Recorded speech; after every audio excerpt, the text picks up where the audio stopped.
saw the investigation, it prompted you to do this? Yes, and again, I commend you and WPXI for bringing this to light. Following a Channel 11 investigation, a state lawmaker is taking action. He's pressuring the Pennsylvania Turnpike for answers on why some E-ZPass customers are getting blindsided with penalty fees. We've been telling you about this issue for weeks. Drivers are going through the E-ZPass toll booths and getting penalized because some of those transponders, they just aren't working properly. And with more people coming forward and more complaints, State Representative Ryan Warner wants answers and immediate action to address the issue. Here's investigative reporter Angie Moreski. Well, Susan and Lisa, so many people had no idea they were getting hit with these penalty charges until our investigation exposed the issue. And now, even though the Turnpike said all people had to do if this happened to them was call to get a refund, many customers are finding that's not so easy. And a local state lawmaker says that needs to change. VTOL, $10 right here. E-ZPass customer Jared Baker is among the many who contacted 11 Investigates after our report and discovered he was among the tens of thousands of customers this year to get hit with $10 VTOLs. It's frustrating. It's really upsetting as a customer of the Turnpike. Upsetting because he, like many, had no idea the Turnpike charges customers a $10 penalty if their E-ZPass transponder doesn't read properly exiting the Turnpike. Why don't you send them a notification? Why don't you say, we've noticed that you're getting an unusual number of VTOLs? We absolutely do. Actually, we do. But as our investigation revealed, the Turnpike admitted they have not notified customers for at least the past 5 years, even though first claiming they did. In my opinion, it's just not fair, Angie. State Representative Ryan Warner is now calling on the Turnpike to make immediate changes. He sent this letter to the Turnpike and Secretary of Transportation saying he was disappointed to learn in the WPXI investigation that the Turnpike is not notifying customers that their transponders may need replaced and called on them to start doing it. I'm asking them to, at a minimum, notify customers that they are being charged with these fees. I think that is only right.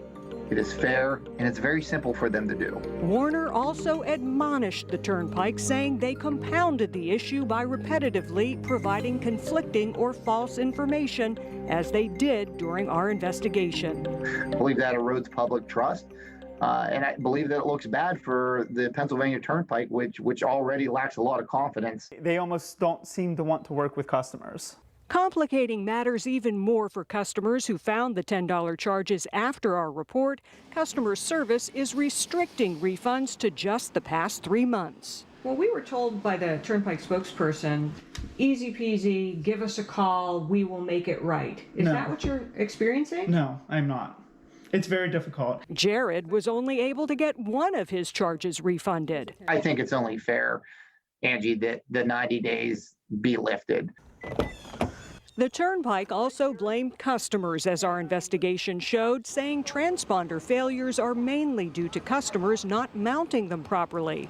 But as we pushed for answers, admitted the equipment, old transponders, are part of the problem. When we looked at why those VTOLs were being generated, the majority of them, the customers had a transponder that was between 8 and 10 years old. After acknowledging that old transponders are part of the problem, the COO of Toll Collections told us an internal decision was made not to notify customers about the old transponders and instead start working on replacing them. Did they offer to replace it when you called in? They did not. As for getting new transponders, customers are finding that's not so easy. Please be advised that there are currently delays in processing and shipping of transponder orders. An automated Turnpike message tells customers there is a shortage of transponders due to supply issues. As a class action attorney, what was your gut reaction? Pittsburgh consumer lawyer Jim Peach says it appears E-ZPass customers are not being treated fairly. We use the smell test. There's something smell here.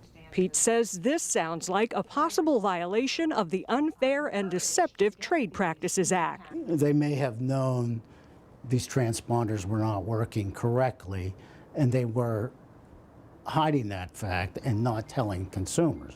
I mean, to me, that is a classic unfair and deceptive practice. Customers like Jared just want their money back. I don't care if it goes back 3, 5, 7 years. I don't care. They should fix all of the VTOLs. And State Representative Warner is on the House Transportation Committee, which has oversight over the Turnpike. He says if they don't address these issues, he'll introduce legislation to require them to do it. And we'll have more on what he's calling for on our app and website. And Susan and Lisa, I did reach out to the Turnpike for a comment about this. They tell me they're going to respond directly to Representative Warner's letter, and they'll share that with us when they do. Yeah, but I don't get it. This seems like such an easy fix. So why not just notify the customers? Why is there hesitation even? Well, you know, that's a question a lot of us are asking, and Representative Warner pointed out that the Turnpike already has a system in place to notify customers on some billing issues, like if your credit card expires. So he doesn't understand why they can't just send that simple email when people get these $10 penalty fees. He's hoping that the Turnpike will fix this on their own, but if not, he is prepared to introduce that legislation. He's already drafting it and calling for co-sponsors. Oh, so we will stay tuned. Thanks, Angie. All right, thanks so much.